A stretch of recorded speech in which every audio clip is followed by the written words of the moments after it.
On attend un Mandela qui va venir de la Haye, de Bruxelles. On voit c'est Boïri Michel qui vient de choses, d'Europe. Boïri Michel avec femme. Son maudit, matin, midi, soir, tous les jours, son nyamoroté. Allez-y lui dire ça. Son nyamoroté tous les jours.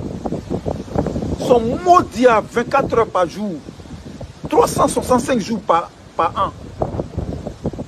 Son maudit. Kuna Matata. Gbagbo, c'est un homme perdu. C'est un homme perdu. Moi, j'ai défendu Gbagbo. J'ai les preuves.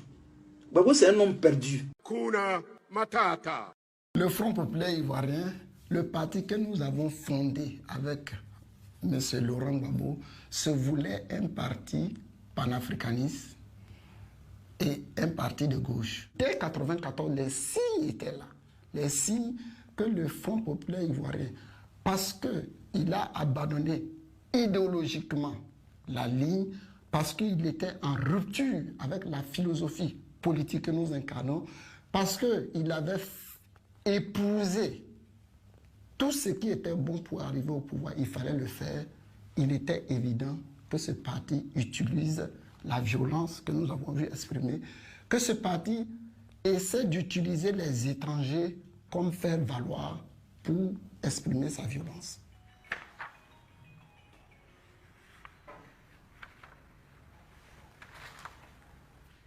Voici la liste macabre des Maliens tués pendant le règne de Laurent Gbagbo durant les 10 ans de son pouvoir. Agachek Oumar, né en 1985 de nationalité malienne. Diarra Abdoulaye, né en 1961 de nationalité malienne. Ibrahim Amadou Ouedraogo, né en Modoun Diaye, 1982 de nationalité Mohamed Kamara, Jean-Pierre Zoungrana, Mamadou Bari, Abdoulaye Konaté, Fatoumata Bari, Philippe Nana, Amadou Dembélé.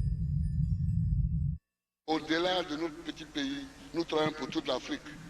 C'est pourquoi je vous appelle, vous tous ici, à être dignes de l'Afrique. Je vous appelle à être dignes de l'Afrique et à rester debout.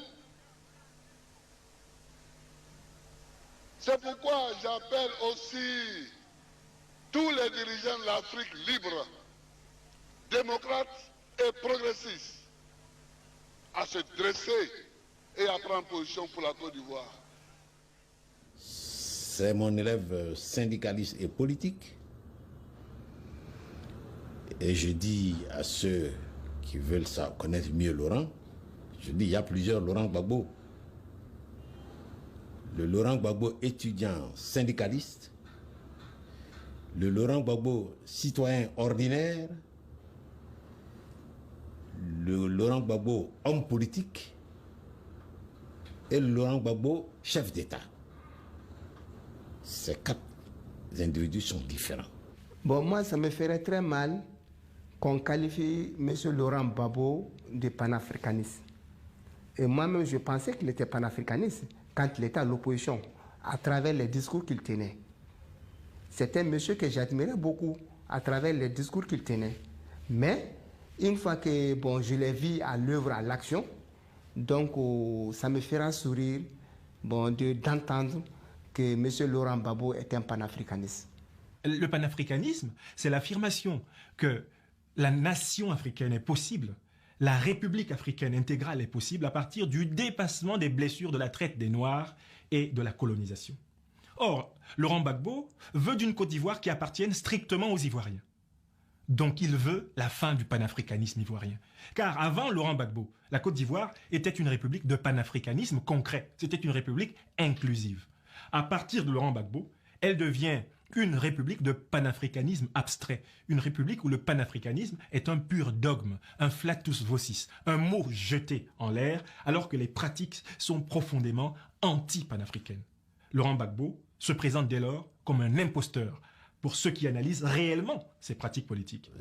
Alassane Dramane Ouattara, on vous l'a dit, Alassane Dramane Ouattara vous coiffe, vous tous.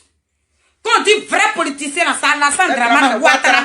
Derrière Alassane, il n'y a rien. Il vous maîtrise. Il a maîtrisé, mais le président Laurent Gbagbo. Il a maîtrisé. Comme ça, Alassane Dramane Ouattara a maîtrisé le président Laurent Gbagbo. Vous la